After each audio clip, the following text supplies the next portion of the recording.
Hey friends, it's Laura with Laura's Handmade Haven. Welcome or welcome back. I'm so glad you joined me today. So in the craft room today, I have a little bit different project for you. I recently saw on one of the quilting groups that I was in, this woman had a ladder on her, I think her front porch or something, that had these amazing barn quilts hanging from it. And I was like, oh, this is so super cute. And so of course I had to go on the search and find where she would have gotten these wooden barn quilts. And I found a seller on Etsy that does these really cool laser cuttings into wood to create these barn quilts, right? And this is basically a 12-inch square. And he has like a ton of different types of patterns to choose from. Super cool. And I worked with him to kind of like curate my own little custom set. I have some patriotic themes. I also have just like some quilt block themes. And my idea was to paint them, get a ladder, hang them, display them on my front porch. I'm super excited about the project. And then after I got them, I started thinking about, do I really want to paint them, or do I want to do something a little more creative, a little more in line with my style? And so I decided I would like to stain them. So first I was like, oh, I could go and get all kinds of stains and do some different types of wood stains into this wood and have like really some one-of-a-kind custom barn quilts to display on my home. So the more I thought about this, I was like, I really would like to have some color in it though. I don't want just shades of browns and grays. And I know that stain comes in all kinds of colors these days, but I was like, you know how I am. If I have something on hand that I feel will work, I do a little research and then decide which way I want to go. And that's what I've done with this crafty project. So I have created one of these boards and I got it all stained up, and you're going to be surprised when I tell you what I used. So here we are at the craft table, and you will see I have out my RIT liquid dye. Now you've seen me use this before to stain my cross stitch cloth, and I'm sure you've used it to stain different things over the years. It's also great for staining any type of clothing. You can use it to stain just fabric for quilting or whatever crafts that you're working on, but you can also use it for other things too, including wood. So what I've done is I grabbed out my tote of RIT liquid dyes and I ran through all of them and decided which three I wanted to use for this project. And I just want to show you how this works pretty quickly and easily, and such a fun result. And if you have these, then maybe it's an idea so you don't have to buy other things too. All right, so the first thing we're going to do is just make sure these are really shook up. You always want to make sure that you shake these, just because it does kind of settle if they set for a while. And honestly, I don't use my liquid dyes that often because, I mean, my goodness, I have, well, you can see quite a few, and I don't stain that much cross stitch cloth. I do occasionally, I get on kicks, right? But for the most part, it sits on the shelf and reminds me that I bought a bunch of RIT dyes and I'm not using them as much as I think I should. So a couple little tips when you're storing these, just in case you have the same type of situation that I do. I have a lot of craft supplies, okay? So, I need ways to make sure that I keep organized and I don't have to keep digging through all of these to figure out which is which. So what I've done is I put them in this old sewing case, and then I've labeled the tops. I've just written on the tops of the bottles what the color is. And that way when I look in here, I can like grab them, because I kind of know, if you see wine, you know that's going to be a red, right? The other thing I do is in the box, I kind of organize them in color order. Yeah, I like to do rainbow order on a lot of things, but so they're kind of organized in color order, and then they're labeled with their names on top. So I don't have to dig through and keep pulling out until I find the color I'm looking for. So the three colors that we're going to be using today are wine, evening blue, and tan. And I'm going to show you what I've done. Now, obviously, I'm sure that there are different techniques to do this, and I hope that you do Google and do some more research and make sure that you are fully prepared for this before you take it on, because let's be honest, sometimes we take on projects and we're not fully prepared, and then it's like, oh shoot, that didn't turn out quite like I thought. But anyway, this is the one I have finished, and like I said, I've used wine, evening blue, and tan.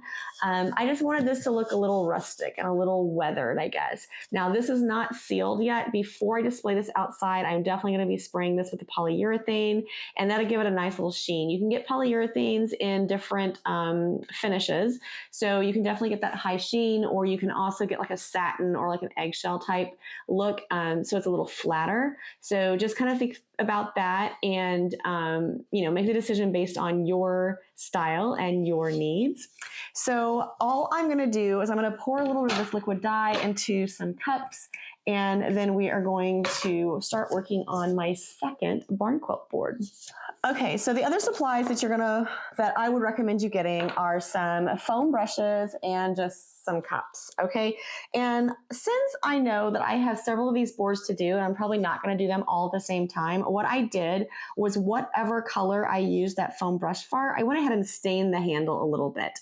So I know that this one was my blue, this one was the red, and this was the tan. So that way I know which one's which, and I don't have to worry about getting those confused later on. To be quite honest, I didn't even really clean up my cups the last time I used these. I should have, but I didn't. Okay, so on this board, the first thing I want to do is just kind of think through how I want it stained. And obviously, I want the star to be the tan color and the background to be blue.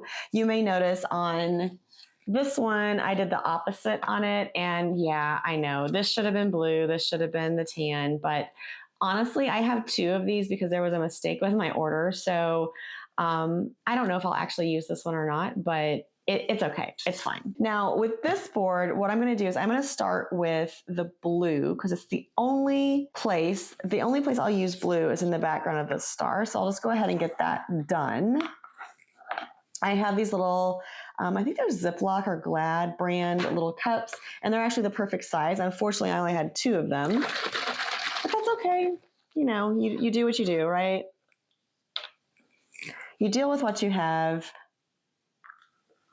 And it does not take much of this dye at all. I probably just poured maybe a teaspoon and a half into this bowl, and that's going to be more than I need. And then I'm just going to dip my little foam brush in here. Make sure it's not dripping because you don't want to drip dye anywhere that you don't want it. And then I'm just going to very carefully go along here and fill in this star. Now, if you have tight spaces on your design, then you could totally use like a Q-tip. I actually thought about using a cotton ball as well, but I like these little foam brushes. They work really well. My husband got them for me at Menards. Actually, that's not true. He got them for me at Harbor Freight. I did look up online to see that Menards has a pretty large bag of them for a reasonable amount. They're not that much. And you can also find them in craft supply stores. I know that I've gotten them at Hobby Lobby and Walmart even. Okay, so yeah, I just mentioned that I was going to do the background blue, not the star. And I don't know, that's what happens sometimes when I'm recording. My brain does not always follow my own direction. So I'm going to go ahead and stain the whole entire background the blue. And this actually gives a good opportunity for me to show you a little trick that I have discovered with this dye, which is kind of cool. It's really good for creating and fixing mistakes. So I just take a paper towel and I'm wiping off the excess dye that's still wet on the interior of the star and brushing in some more of the blue dye on the outside of the star to make sure we are on a field of blue. Now, I am not going to be able to get a true tan star because of my oops, but it will be fairly close. So I'm adding some of the tan dye here, and I'm adding it pretty heavy. The tan dye, what I've noticed is that when you're putting it on, it almost looks gray, but it will dry a more brown color. So that's just kind of how it looks. Anyway, I will go ahead and do the rest of my tan stripes on the red and white striped flag. So just adding in that dye with the foam brush and trying to get as close to the edges as possible and trying to keep it inside the lines. But if not, again, there's a little bit of leeway there. You can definitely fix it if you're outside the lines a little bit. It seems like the dye will allow you to kind of push it back into place. And no matter what the color is, you can still kind of override the initial dye color that you put on. Now, I obviously wouldn't try this on purpose too much, but for the little mistake areas, it will definitely come in handy as a tip and trick for you to have. All right, so I'm just going to go over those stripes one more time with the tan and again in the star, just to make sure it's really good and saturated in those areas. And now we are going to work on the red. Now the red that I'm using, again, is the wine color from the RIT liquid dye line. And these stripes are kind of like, they're intersecting here. So just dragging it down a little bit into the first diagonal red line from the straight ones. And we will get the red onto our board as well.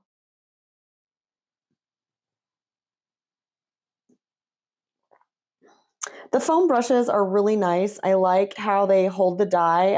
I don't have a problem with drips or anything. You will notice that sometimes I'll push on the foam brush a little bit just to kind of make it release some of the dye a little bit, because it does hold it really well. Just keep that in mind, that you will have dye in your foam, even if it looks like you're running out on the board. It's still there. It's just holding on to it a little bit, which is good because you don't get the drips. Now remember, I did stain the handles of my brushes, and that's just so I can reuse them over and over for the different colors that I'm using on these boards. I just took a paper towel and dipped it into the dye and wiped it around the handle of the brush just to kind of mark it. All right, so I am going to go back and do the field of blue one more time, just giving it another really good coat just to try to get some contrast between my oops star and my field of blue. And I am going to be doing the edges of the board as well in the blue. So that is the last thing I'll be working on before I start doing a few little touch-ups. I'll do some touch-ups on the board, of course, but for the most part, we'll just do the edges, blue, and then we'll use the different colors to touch up the rest of the board and finish up our project.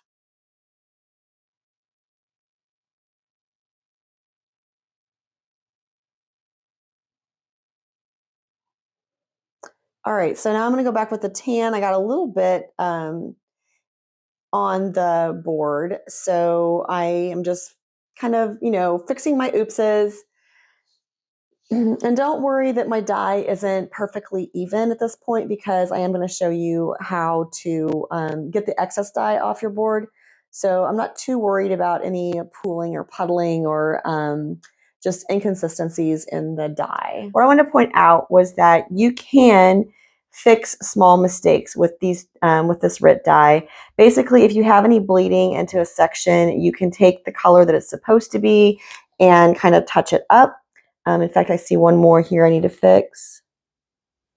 And it kind of like pushes that dye back into the right area. Now, I am going for a more rustic feel on this, so I don't care if all of my lines are perfect or not. If you want a more precise, I guess, result, I would suggest you use smaller brushes, and you also could like tape off the areas and just stain one color at a time, let it dry, tape off the next area, etc., etc., etc. Now, it definitely is going to take you longer that way, but you'll be able to have more precise results. Now, the last step that I'm going to do here is I'm just going to take some paper towels, and I'm basically going to lift up all the excess dye that is on the board. You do not want to smear with this. You just want to press down and then lift up. So I'm going to start right here, and I'm rubbing across here, but I'm not letting the paper towel move. And I do have a couple layers here because, well, let's be honest, I didn't put gloves on and I don't want dye on my hands. So I'm just trying to be super careful. I have a couple layers of paper towels just to soak up that excess dye. And again, I'm just pressing down, rubbing across there just to lift up any of that extra dye. Oh, how cute. And then we'll do the next section. This also does give kind of a neat little texture, I guess, to the dye that's on here. If you don't like that, then I would use maybe some old cloth rags, or some of those the shop rags that you can get, the white like t-shirt type rags. But I kind of like the texture, so that's kind of the reason I went with this. Just a little bit more. This reminds me of my days when I was doing cake decorating with my mom. She would always, put her icing on, and then to smooth it out, she'd use paper towels.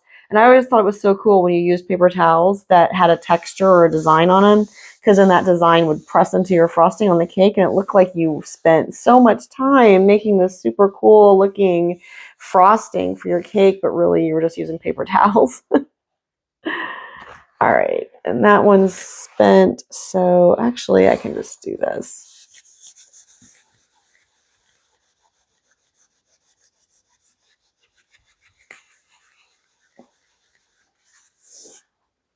All right, so that is what my board is going to look like. Yay! I like this so much. So let's swing back up so you can see my face, and we'll talk about this project a little bit more and wrap up for today. Okay, so let's go through the projects list and just the whole idea, just real quick for a wrap up. First of all, I am using the RIT liquid dye. Now, this is not the one that's made for the synthetic fabrics, but just like the regular fabrics.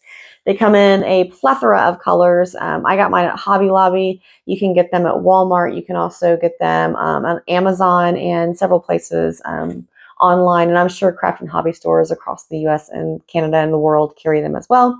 So just look for the RIT liquid dye. And then I am using some just cheap disposable foam brushes. Now I did color code mine with the color of the dye just because I do plan on doing several of these boards. And that way I know which brush I used for which color, kind of get myself a little organized with that. And then in addition, I have the little cups that I have the dye in. And really, you don't need that much dye. I probably poured out maybe a tablespoon and a half of each color and I had plenty left. In fact, I'll take that excess dye and pour them back in the bottles because they were clean dishes and it's fine. So I'm going to go ahead and pour that remaining dye back in the appropriate bottle for storing and then get them all situated and stored back. But here is our final board. And again, like I said, I got this from an Etsy seller. I will put a link in the description box below so you guys can find him. He has a ton of designs to choose from and they're super good quality. Here's the back of the board in case you're interested. So it is like a laser etch design on one side. He did drill the holes for me, and eventually I will get these all polyurethane and sealed, and that way they'll be fine to hang outside. I'll probably go ahead and do both sides, honestly, and seal both sides of the board just to give it a little extra protection. And then I plan on getting that ladder and getting them hung on my ladder on my front porch. And I have several different designs that I'm going to need to get done, and that way I'll be able to switch them out throughout the year. So it's a super fun, super quick project. I hope you enjoyed this tutorial on how to RIT dye stain on wood and make your own custom stained barn quilts. It's a super fun project and definitely great for this rainy day that I'm experiencing today. Until next time, find joy in all you do, carve out some time for crafting and creating, and remember, it's always better when you make stuff up.